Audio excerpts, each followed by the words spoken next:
अस्सलाम वालेकुम गाइस, कैसे हैं आप सब लोग। उम्मीद करती हूँ कि आप सब लोग खैरियत से होंगे। तो आज के आर्टिकल में मैं आप लोगों को ये सिखाने लगी हूँ कि किस तरह से आप लोगों ने आर्टिकल को रीड करना है और आर्टिकल को रीड करते हुए आप लोग पॉइंट्स किस तरह से एक्सट्रैक्ट कर सकते हैं।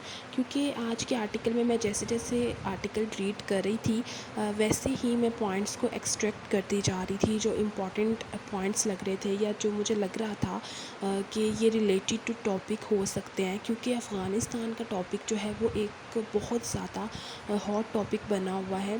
पिछले 15 टू 20 डेज़ से डेली इसके ऊपर आर्टिकल्स आ रहे हैं। तो आई थिंक सो कि ये बहुत ज़्यादा इम्पॉर्टेंट बात है कि हमें पता हो कि हमने लास्ट पे जो आर्टिकल पढ़ा था उसके साथ हमने नेक्स्ट आर्टिकल को, अगर वो उसी टॉपिक्स में से आ रहा है या उसी टॉपिक से रिलेटेड आ रहा है, तो हमने इसको किस तरह से इंटरलिंक करना है। तो सबसे पहले तो मैं आप लोगों को थोड़ा सा आर्टिकल का ओवरव्यू दे देती हूँ, साथ साथ आप लोग देख लें कि किस तरह से मैं पॉइंट्स एक्सट्रैक्ट कर रही हूँ और किस तरह से मैं नोट भी करती जा रही हूँ।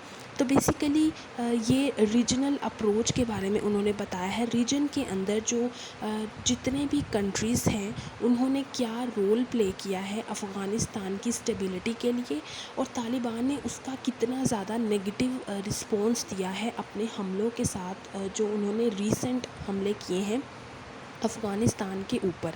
सेकेंडली उन्होंने एक फ्यूचर जो है मीटिंग के बारे में बताया हुआ है जो कतारी कैपिटल में होनी है।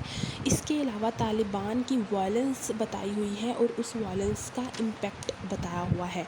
उसके बाद उन्होंने बताया है कि ट्राइका का क्या रोल है, जो एक्सटेंडेड ट्राइका है जिसमें पाकिस्तान है, रशिया है, चाइना है, यूएस है। उन्होंने किस तरह से तालिबान की ऑफेंसिव मिलिट्री को जो है वो इस बात पे उन्होंने राज़ी किया था कि वहाँ पर पीसफुल सिचुएशन होगी। लेकिन अफ़गानिस्तान के जो तालिबान हैं उन्होंने रिसेंटली सारी सिचुएशन को उलट पुलट कर दिया है और जितनी भी कोशिशें थी उन सबको एक लिहाज से फ़ेल कर दिया है अपनी इस हमले से। तो यहाँ पे आप लोग देख रहे हैं कि मैं किस तरह से पॉइंट्स को एक्सट्रैक्ट करने लगी हूँ। आपके पास 2 ऑप्शंस हैं।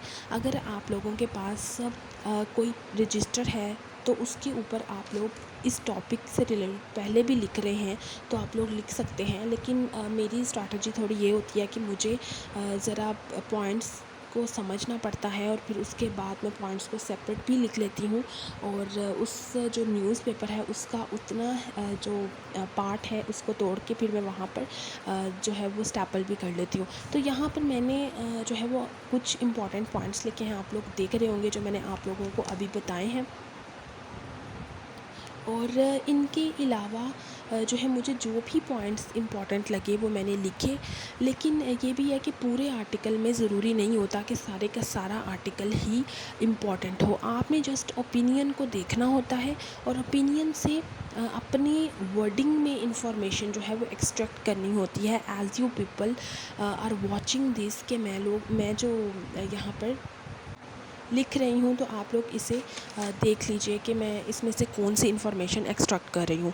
क्योंकि डेली मैं आर्टिकल आप लोगों को पढ़ाती हूँ, लेकिन आज मैंने ये सोचा था कि आप लोगों के सामने इन्फॉर्मेशन एक्सट्रैक्ट करके देखूँ, और सेकेंडली ताकि आप लोगों को भी पता चल जाए कि इन्फॉर्मेशन को इफ़ेक्टिवली और ऑथेंटिकली हमने किस तरह से एक्सट्रैक्ट करना है। So you people can see here कि साथ साथ मैं इम्पॉर्टेंट इन्फॉर्मेशन नोट करती जा रही हूँ और साथ साथ ही मैं हाईलाइट करती जा रही हूँ। इससे आप लोगों को एक एडवांटेज ये होगा कि आप लोगों का टाइम जो है वो काफ़ी ज़्यादा सेव हो जाएगा। क्योंकि होता ये है कि हम पहले पूरा आर्टिकल पढ़ लेते हैं, फिर हमें दोबारा से बातें भूल जाती हैं कि इस आर्टिकल के अंदर हमने क्या पढ़ा हुआ था। तो इसलिए मुझे साथ साथ ही ये सारी चीज़ें नोट डाउन करनी पड़ रही हैं ताकि मैं कोई चीज़ भूलूँ ना बाद में। अब यहाँ पे उन्होंने यूएस के सिक्योरिटी काउंसिल हेड की बात की हुई थी कि उन्होंने कहा था अफ़गानिस्तान जो है वो एक डेंजर सिचुएशन में है और हम तालिबान को इस बात पे वार्न करते हैं कि उनको अपने ये जो स्पिल ओवर है इसको कम करना है, या ये जो अपने मिलिट्री का इफ़ेक्ट है वो इसको ज़रा कम करें। अब इसके बाद हमने स्पिल ओवर देखा था, जो हमने लास्ट भी, अगर आप लोगों ने वो आर्टिकल नहीं अभी तक वॉच किया तो आप लोग वॉच कर सकते हैं। वो स्पिल ओवर के ऊपर था, जो इफ़ेक्ट्स हो रहे हैं अफ़गान तालिबान ने जो भी किया उसका इफ़ेक्ट हमारे रीजन के ऊपर क्या आएगा। اس کے بارے میں تھا. اس سے پہلے جو ایک آرٹیکل تھا وہ چائنا کی کولیبریشن کے بارے میں تھا ٹورڈز پیس. وہ بھی اگر آپ لوگوں نے واچ نہیں کیا تو آپ لوگ پلے لسٹ میں جا کے ڈان نیوز ایڈیٹوریلس کے واچ کر سکتے ہیں. Now you can see here کہ میں ساتھ ساتھ پوائنٹس لکھتی جا رہی ہوں اور ساتھ ساتھ ہی میں نوٹ ڈاؤن کرتی جا رہی ہوں.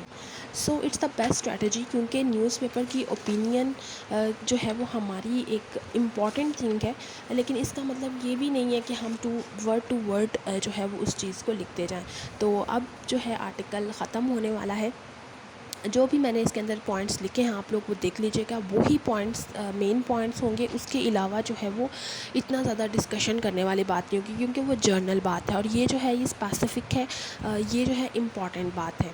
تو یو کین سی ہیئر میں نے یہاں پہ رول لکھا ہوا ہے ایکسٹینڈڈ ٹرائیکا کا، اور اس کے بعد پاکستان کا کیا کنسرن ہے، اور یہ سول وار اور افغانستان کا یہ ریئیکشن پاکستان پہ کیا امپیکٹ لائے گا، یا کیونکہ انہوں نے چمن کا بارڈر ہی بند کر دیا ہوا ہے. تو basically it's article was Afghan security. اور ہوپ سو کہ آپ لوگوں کو آج کی اسٹریٹجی بھی میری سمجھ آ گئی ہوگی کہ میں نے جسٹ یہ انفارمیشن ایکسٹریکشن کی ہے. So stay blessed. اللہ حافظ.